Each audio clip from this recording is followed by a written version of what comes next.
Teve uma coisa que foi divulgada agora, eu fiquei assim, meu Deus, esse pessoal é muito burro.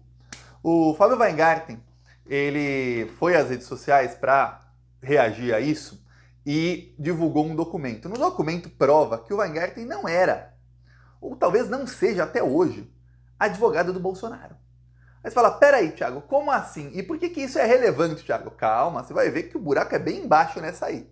O Weingarten mostrou um ofício dizendo que, olha, a gente devolveu as joias voluntariamente, olha, assinado no dia 13 de março. Aí tá aqui, ó. Não sei se vai dar para ler. Mas ok, aqui estão os nomes dos advogados do Bolsonaro, que são os que assinam a petição ali. O Fábio Weingarten não tá. Ele não é advogado do Bolsonaro. Aí resolvi ir ao Google, né? Vamos ao Google. Desde quando o Weingarten é advogado do Bolsonaro? Antes de 5 de abril, não havia nenhum registro do Weingarten ser advogado do Bolsonaro. Todas as vezes que a imprensa se referiu a ele, se referiu como ex-ministro ou ex-secretário de comunicação. Muitas vezes ex-ministro da SECOM, que é a Secretaria de Comunicação. Nunca como advogado. Só no dia 5 de abril, o próprio Weingarten se autoproclamou ali advogado do Bolsonaro. Pois bem, o que a gente ficou sabendo? Que notícias do dia 4 de abril mostravam que o Weingarten ele tinha tido mensagens com o tenente-coronel Cid. Fala, pô, que estranho, né? Tá.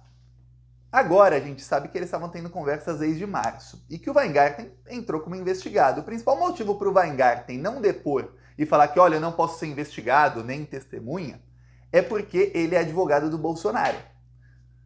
Agora começou a suspeita. O Weingarten se tornou advogado do Bolsonaro para tentar sair do rol de investigados? E outra, ele tem procuração para ser realmente advogado do Bolsonaro, ele simplesmente se autoproclama, dá as entrevistas, aparece ali, fala com a imprensa, mas não é realmente o advogado do Bolsonaro. E aí usa esse fato, desse título aí de advogado do Bolsonaro, para não poder ser investigado. Então a coisa tá ficando ruim aí pro Weingarten. Então a estratégia que ele bolou aí, que seria a estratégia aí do Bolsonaro, vai ser, provavelmente, para os próximos meses, ou as próximas semanas, né, eles mudam de estratégia toda hora, era a seguinte: olha, vamos dizer que essas joias eram itens personalíssimos, que o Bolsonaro estava amparado pela lei, ou pelo menos ele pensava estar amparado pela lei, e que ele poderia ficar com as joias que eram presentes para o presidente. Vamos começar a comparar ali com coisas que deram para o Lula, coisas do tipo. Tá. Aí vem o Ministério Público e fala, não. Inclusive o procurador citou um relógio dado pelo Lula e falou, olha, o relógio dado pelo Lula foi em 2005. O parecer do Tribunal de Contas da União mudando a regra é de 2016. Então o Bolsonaro ganhou aí os presentes entre 2019 e 2022. Em 2005 não tinha como o Lula ganhou um relógio do então presidente da França. Não tinha como o Lula prever que anos depois não poderia receber o relógio. E o Lula, ele, quando se tornou presidente, uma das primeiras fotos dele como presidente da República era só a mão dele ali, com ele assim, né? E o relógio aparecia. E os bolsonaristas, tá vendo esse relógio que custa não sei quanto? Primeiro que o relógio em 2004, um euro valia R$ 1 mais ou menos. Então valia 5, 6 vezes menos do que hoje.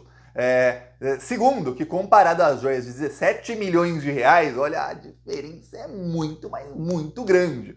Então agora o Tribunal de Contas da União vai decidir aí nos próximos dias se o Bolsonaro tem que devolver tudo. Obviamente, o relator do caso é o ministro do TCU, Augusto Nardes. Ele é bolsonarista, ele chegou a sofrer muita pressão para se afastar do cargo no Tribunal de Contas da União no ano passado. Por quê? Vazou um áudio dele em que ele dizia que tinha um movimento nas casernas e que poderia ter golpe militar e exaltava isso. E aí nesse áudio ele falava que nós somos cidadãos de bem e tudo mais, ou seja, ele estava ali confabulando o golpe de Estado, na conspiração ali para golpe de Estado, ele estava no meio. Ele é muito bolsonarista.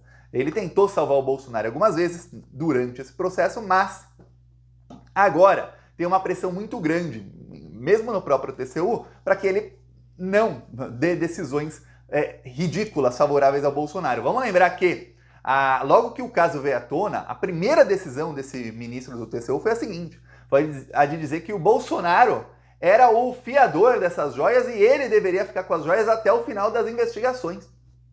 Olha, eu nunca vi um negócio desse. Imagina você, um ladrão, rouba um banco, aí começa a investigar e acham todo o dinheiro na casa de alguém. E aí o juiz fala, olha, até que acabe a investigação, o dinheiro tem que ficar na casa do ladrão, ou onde o ladrão está guardando. O ladrão é quem vai guardar o dinheiro, até a investigação terminar, viu?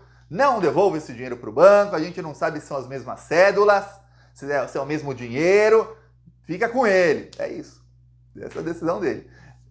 Foi massacrado, ele depois mudou a própria decisão uma semana depois, aquilo deu tempo para o Bolsonaro recuperar o relógio Rolex, e aí o Augusto Nardes conseguiu salvar um pouquinho o Bolsonaro. Depois disso, ele não emitiu mais decisões ali pró-Bolsonaro. Tá uma pressão muito grande. Porém, a decisão que ele dê agora não importa porque vai a plenário depois e as chances do plenário mandar o Bolsonaro devolver tudo, ou pelo menos setar ali, colocar uma regra ali, olha, tais itens, joias, coisas preciosas tem que devolver.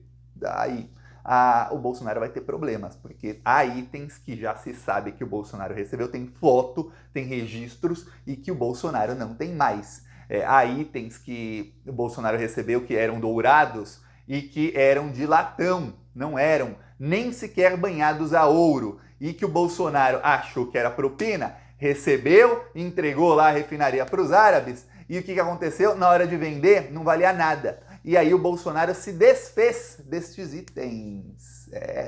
Presentes aí de outros países foram desfeitos, foram provavelmente para a lata do lixo. Então o Bolsonaro vai ter um problemão. Agora você imagina que o mesmo que o Ministério Público está pedindo, a Polícia Federal vai pedir lá na frente. Não vai ser agora, vai ser lá na frente. Por isso o Bolsonaro, essa semana, ele está em desespero, porque agora ficamos sabendo de uma articulação de bastidores que ocorreu na semana passada. O Bolsonaro tentou articular com alguns líderes partidários e com gente ali graúda do Centrão o seguinte, tanto no Senado quanto na Câmara. Ele falou com parlamentares aí de todos os lados. Falou com gente do Judiciário, tudo mais. Tratativas ali começando. Ele sondou o seguinte, olha, será que não dá para a Câmara dos Deputados, né? Tem o Arthur Lira, né?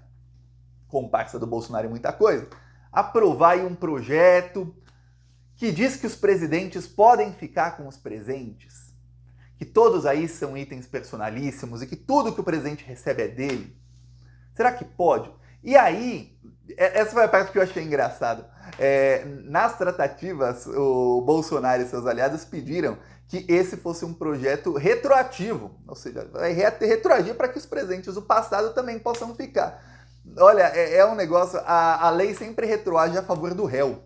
Então o Bolsonaro ter pedido isso até é uma coisa meio burra, porque se uma coisa era ilegal e se torna legal, então quem está preso ou sendo julgado ou investigado por isso, automaticamente se torna inocente. Dou exemplo aí da descriminalização da maconha. Se é descriminalizado, dezenas aí de milhares de pessoas inocentes, maioria são negros e pobres que foram presos com um pouquinho assim de maconha, serão todos aí tornados inocentes mais cedo ou mais tarde, que é excelente.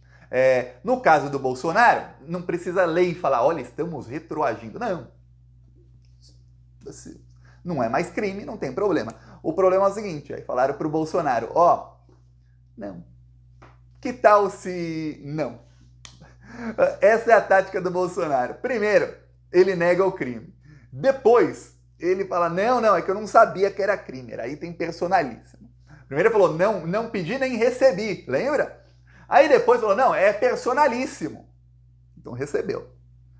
Tá, aí depois ele tenta anular a investigação, falando, não, tem que anular as provas disso tudo, ou seja, tá aprovado, mas anulem as provas para acabar a investigação. Não conseguiu?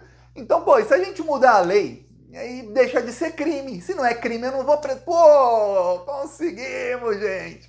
Muda a lei. Um negócio bobo aí, presentes do presidente, não custa nada para o Congresso Nacional aprovar, Os caras lá votam, às vezes, esse projeto que nem sabem o que estão votando. Botar um negócio aí, deixa o Lula ficar com presente se ele receber. Pronto, esse é o efeito colateral, sem problema. O problema é o seguinte, o pessoal do Centrão falou, não. Que tal se a gente não fizer isso? Olha só que coisa boa. E o Congresso Nacional não sofreu desgaste de aprovar uma lei para salvar um cara que está sendo aí exposto em todo o Brasil como criminoso ladrão de joias. Por que a gente vai te salvar, o Bolsonaro? Tem caneta Bic? Sua caneta Bic perdeu a tinta, Bolsonaro? Pô, que peninha. Uma caneta Bic mágica dele, que agora a gente viu que ele gostava mesmo é de caneta com diamante. O Bolsonaro é assim, a caneta Bic é para usar na frente das câmeras. Atrás das câmeras ele pega a caneta de diamante para vender, para embolsar o dinheiro, porque aí, quando ele não estiver aparecendo, ele quer comprar a caneta da boa e da melhor. Pois bem, o Bolsonaro... Teve uma época que os bolsominions não queriam que comprasse Bic porque a marca é francesa. Lembra disso até agora? Eu peço aí a sua inscrição no canal.